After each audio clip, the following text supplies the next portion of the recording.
I'm an engineer. You got to do this. You got to make sure things are right. Sam, I'm gonna give you something that you need to know. All right, this is real important. Measure twice, cut once. What about the fluid coming out, Doug? What about that? Once I got down. Welcome to Sam's Garage, presented by NH Oil Undercoatings.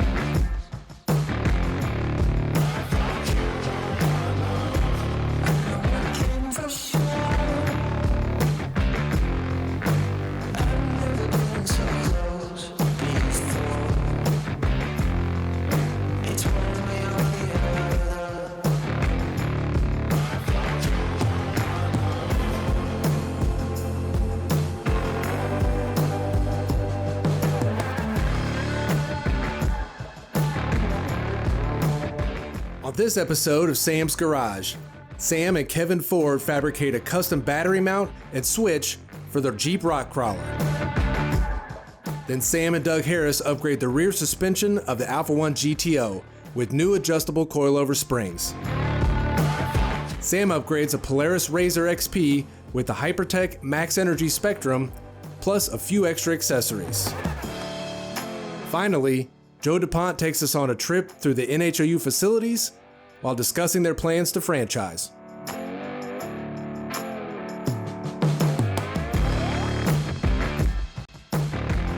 Sam and Kevin work on fabricating a custom battery tray and mount for the Jeep rock crawler. In addition, they add a battery cutoff switch for safety and long-term storage.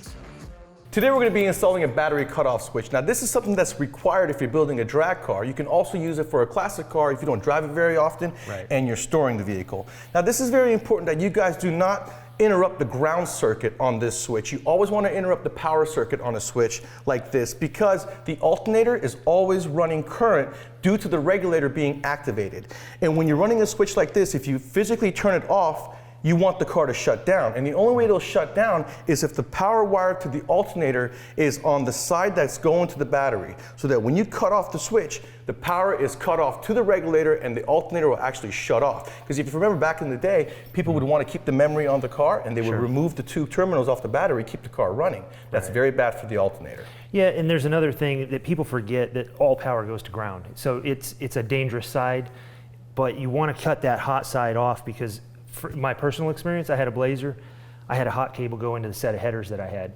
I'm driving down the road, it's smoking. I pull over, I can see what the problem is. I can't grab it. It's just getting more and more red until it blew the terminals off on the battery and it exploded the top. Absolutely, because a short circuit like that is just going to drain the battery. What you have to do there is cut off a cable, and you didn't have anything with me. And you know what this does is, if you're the driver in a car, this is usually on the outside of the car. If you get into a trouble, a crew member is going to come and shut off the car. But what if you're at the end of the track and the crew member is far away from you?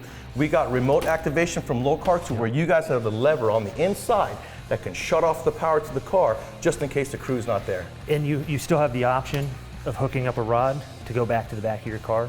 You know, this was born and bred in the drag world. My dad and my brother, they're heavy into it, so we get a lot of cool products like that just transfer over to other stuff like four-wheel drives, low riders, street rods, any of that stuff. Absolutely. And if you guys have a classic and you interrupt ground, if you have a component like a radio that's got a ground to the chassis and not in the harness, you're going to have that radio stay on. You can have a short circuit to ground, and that's going to keep your battery running, which will drain it, and this will make it not work at all. Right, this is going to work great. We can mount this bracket. It's a universal bracket we can put on the floor next to our shifter. We can mount our switch under the hood. We'll have a convenient spot to turn it off if we're working on it and we see any issues, like I had in my Blazer. Absolutely. Let's grab some tools and get this thing installed. And the cable's gonna go right through here, and it's a good thing that we didn't install this switch panel. This is where the mock-up process is so important, because had we bolted this down, we would have had holes there we didn't want. This cable's gonna go right through there, so now we have to think of somewhere else to put the switch panel. Right, and since this is a universal bracket, let's go ahead and use this vertical slot that we've got so that we can, somewhere in the middle here, and then we'll give ourselves a little bit of adjustability. Okay, we're gonna be installing the bracket right here on top of the bracket that Matt made on the battery. We're gonna put a couple of tacks in place. We're not gonna fully weld it in yet because we don't know if we're gonna keep it here. We've got a fuse underneath it we have to make sure to clearance, and we have the fender liner here that we have to make sure to clearance. Now, there is gonna be zinc on this bracket. You wanna make sure to scrape off the zinc before you do any welding, because those gases will be harmful. Sam, check this out. I got the cable hooked up, got the lever mounted to the bracket, and instead of pulling to turn on, we're gonna push to turn on. It gets out of the way of the shifter. That way, if we're in here and we're slapping around, we don't actually cut the power off. That is a very good point.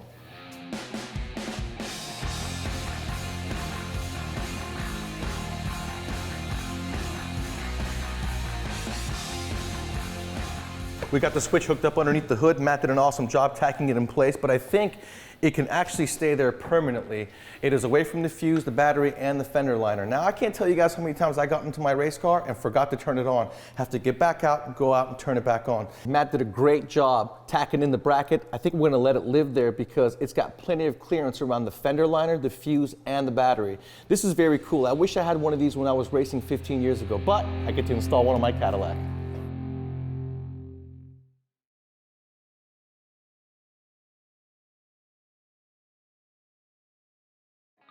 Welcome back to Sam's Garage, presented by NH Oil Undercoating.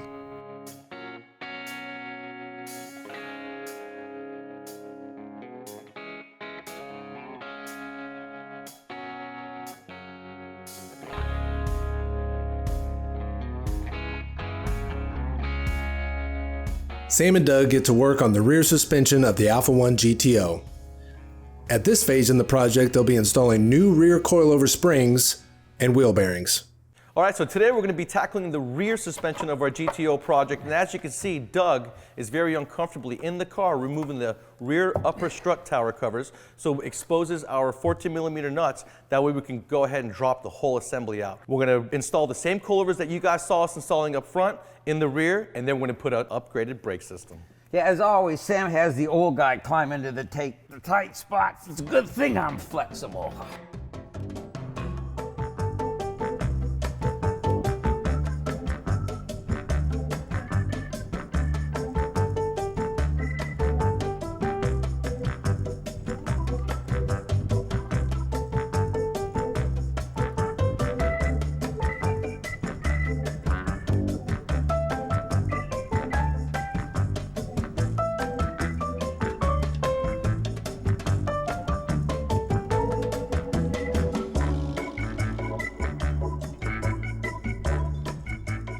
So what we're doing now is we're going to be installing the new bearings. Anytime you guys are doing work like this, and especially in our case where it's 41 years old, go ahead and put new bearings, new seals in. That way it's all taken care of.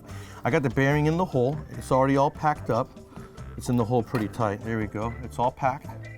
You want to get a socket or something that's in the same diameter of the outside portion of the bearing so that you have something to bang on so that you can get it in. Or you can use a press. And use this. Make sure you use a piece that only hits the outer race, not the inner race or the bearings. So make sure it's large enough, as this piece is here, where it just hits the outer race. Otherwise, you'll damage the bearing. We've got the coilovers installed in the rear, and as you can see, we did put a couple of tacks on the sleeve to the knuckle, because what happens is that those two pieces are just on top of each other floating, and they can come apart. Now, if Doug were to drive this really hard on the racetrack and he gets three-wheel action going, that'll very easily come down and ruin your day. So we put a couple tacks in place to keep it in place. Yeah, and that's great. And also, as we were putting the rear suspension together, the rear sway bar didn't quite fit exactly right. So we're going to be modifying the sway bar in order to get all the geometries correct. And this is real normal in this type of a build. As we're going through it, there's a lot of little tweaks that we have to do along the way. So, you know, it's been awful lot of fun, Sam, as we've been doing this. We ran into a couple little issues. We overcame them. But what a great day. Considering this thing is over 40 years old, we're doing pretty good. Most times you'd be having broken bolts, have to get the torch out, break things off, but not really in our case. Only one time have we pulled the torch out so far. No, the good thing about it is I always kept this car inside, so it didn't have a lot of rust onto it. Once again, we used a lot of penetrating oil. That made a difference that we pulled. We had to use a little bit of heat, so there's a lot of little things that we did in order to make this work. You know, we managed to tackle it. We didn't kill ourselves today. It was a good day today. Well, one little hammer shot in the hand, that's not bad. Now, we did not reinstall the half shafts in the rear because we're going to be modifying the differential and we're going to be upgrading to 300ZX twin turbo half shafts, 90 model and later. The control arms are in place, knuckles are in place. All we got to do now is the rear brakes. Is rear brakes, yeah. And once again, we're putting so much power down on this, we have to go through everything. We've got to go through every piece of the powertrain in order for this thing to be able to take the horsepower we're putting down. And to be safe. And to be safe.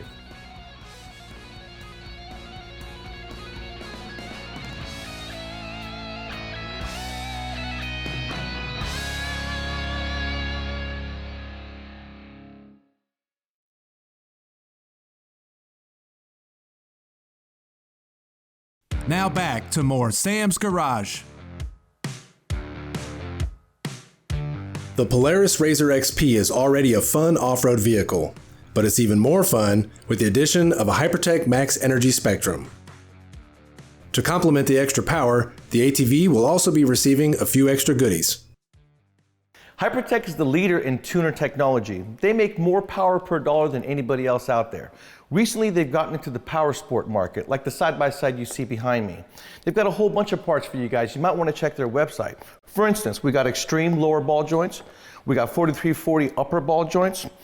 There is a 4-point harness that they offer with 2-inch width, pull-down straps, and pockets to be able to put stuff in. They've got limited straps to keep your suspension at bay when you get air.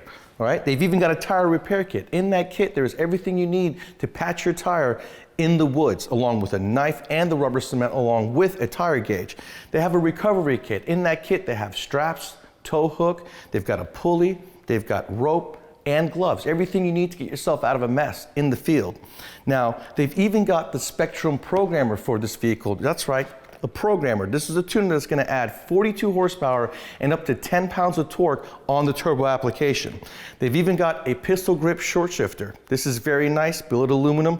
We've got a blow-off valve. Now this is going to give you that sound that you're after. There's going to bypass valve is installed on the vehicle. You take that out, you put this in, and you get that whoosh sound that everybody's after. We're going to go ahead and install these parts. Let's get started with the blow-off valve.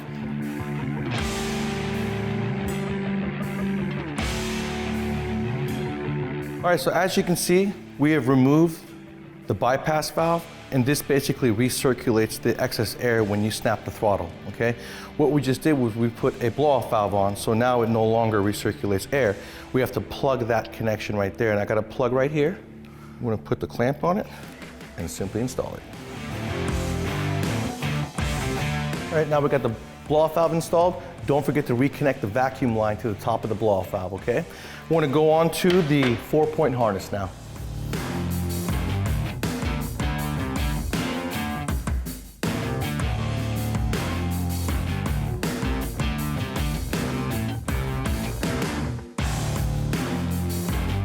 So when you're putting the strap around the roll cage, it's very important that you go around the roll cage, through the buckle, then go back through the buckle. It's going to be a little tight, but this ensures the seatbelt will never come off the roll cage.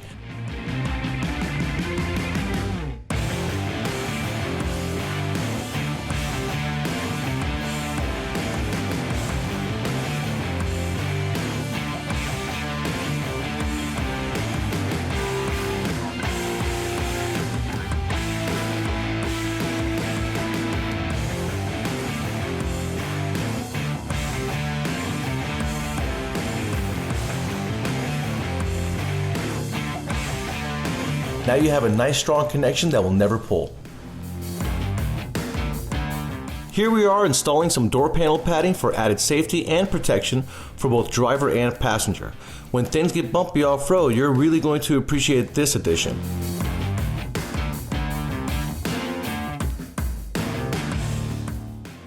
It also has a cargo pocket with plenty of room to keep your phone, wallet, and essentials nice and secure.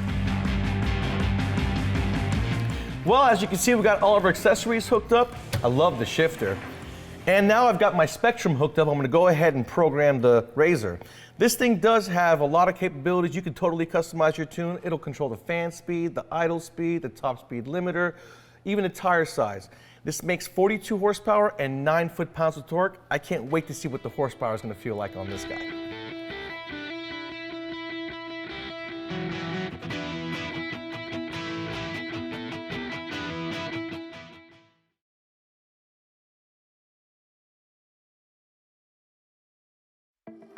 Welcome back to Sam's Garage, presented by NH Oil Undercoating. Joe DuPont takes Sam on a tour of the NHOU facilities while welcoming new dealers and franchisees to the family.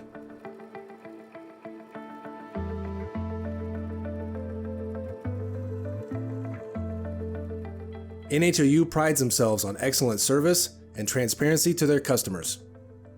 Check out this lobby. This is not something you would normally see in an automotive facility. This is more along the lines of a dealership type environment because it is, one, so clean, nice, and friendly, but but check out the open view to the facility you have where your car is being worked on.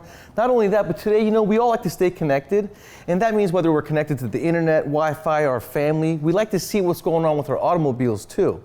We're able to see it with the screen on the television, right? Because you're going to put cameras inside where you guys are doing the spraying. Right. Stay connected or take the mystery out of it. We've always had a window in our waiting room so that the customers could actually see the service being performed on their vehicle. Unfortunately, we're in 2 separate buildings now, so what we've done now is we've installed cameras so you can sit here and actually view your vehicle being serviced from here. We like to involve the customer in the process, whatever extent possible. That is very cool. And we're going to pretty much show you guys the process of what it's like as a customer to come in and get the service done. So what we've done is, obviously, we try to recreate what we have here as best as possible. And we hope in the very near future to have franchises. But we understand what is critical in this whole equation, and that is proper application, okay? Best product in the world is completely worthless if it's not applied properly. So we have factory-trained applicators such as Dave. He's invested an awful lot of time in knowing how to apply the product properly. And so, Dave, what can they expect in your shop? When they bring the vehicle in, we will assess it, and then as we start the application, we want to make sure that we provide them a high-quality application. So we're going to get in, make sure the product gets into all the nooks and crannies, again, with a high quality. And that's where being a factory-trained applicator is so important, because you got that consistency, and you're going to be taking that consistency and hopefully franchising it. We hope in the very near future to have franchises. And the reason why franchises are successful is the consistency of the product.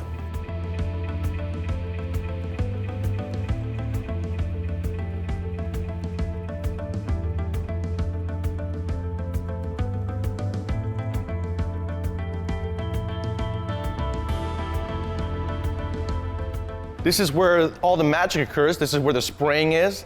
This is where all the equipment is. And this is extremely clean considering this is an automotive facility.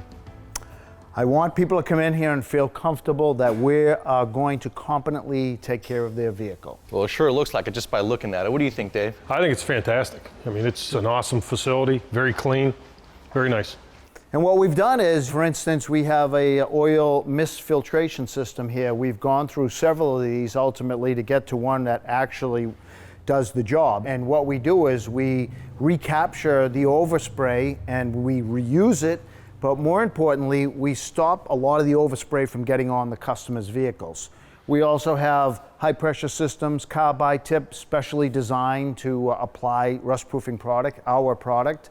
We have systems in place that, what we're hoping to do, Dave, is when you say, I want to go the next level, and I want all the systems and I want to be completely invested in this, we're going to have a system set up here so that it's going to be turnkey for anyone to completely become us. Right.